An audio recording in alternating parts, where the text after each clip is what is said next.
شروع اللہ کا نام لے کر جو بڑا مہربان نہایت رحم والا ہے۔ لوگوں، اپنے پروردگار سے ڈرو جس نے تم کو ایک شخص سے پیدا کیا، یعنی اول اس سے اس کا جوڑا بنایا، پھر ان دونوں سے کثرت سے مرد و عورت پیدا کر کے روئے زمین پر پھیلا دیے۔ اور اللہ سے ڈرو جس کے واسطے سے تم ایک دوسرے سے حقوق کا مطالبہ کرتے ہو، اور قطع رحمی سے بچو۔ کچھ شک نہیں کہ اللہ تمہیں دیکھ رہا ہے۔ اور یتیموں کا مال جو تمہاری تحویل میں ہو ان کے حوالے کر دو، اور ان کے پاکیزہ اور عمدہ مال کو اپنے ناقص اور برے مال سے نہ بدلو، اور نہ ان کا مال اپنے مال میں ملا کر کھاؤ کہ یہ بڑا سخت گناہ ہے۔ اور اگر تم کو اس بات کا خوف ہو کہ یتیم لڑکیوں کے بارے میں انصاف نہ کر سکو گے، تو ان کے سوا جو عورتیں تم کو پسند ہوں، 2 یا 3 یا 4 ان سے نکاح کر لو۔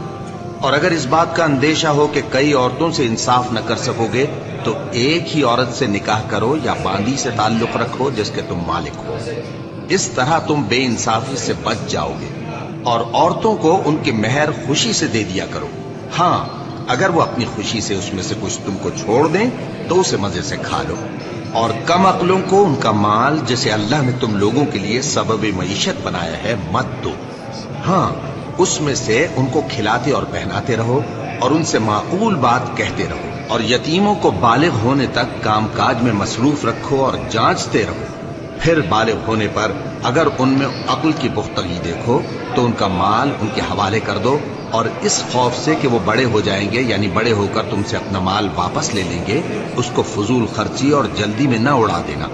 اور جو شخص آسودہ حال ہو اس کو ایسے مال سے قطعی طور پر پرہیز رکھنا چاہیے، اور جو ضرورت مند ہو وہ مناسب طور پر یعنی بقدر خدمت کچھ لے لے۔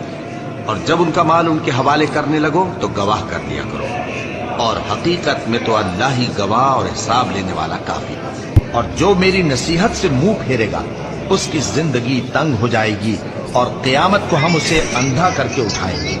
وہ کہے گا کہ میرے پروردگار، تو نے مجھے اندھا کر کے کیوں اٹھایا؟ میں تو دیکھتا بھالتا تھا۔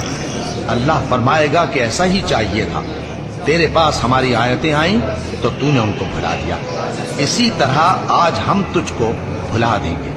اور جو شخص حد سے نکل جائے اور اپنے پروردگار کی آیتوں پر ایمان نہ لائے، ہم اس کو ایسا ہی بدلہ دیتے ہیں، اور آخرت کا عذاب بہت سخت اور ہمیشہ باقی رہنے والا ہے۔ تو کیا یہ بات ان لوگوں کے لیے موجب ہدایت نہ ہوئی کہ ہم ان سے پہلے بہت سے فرقوں کو ہلاک کر چکے ہیں جن کے رہنے کے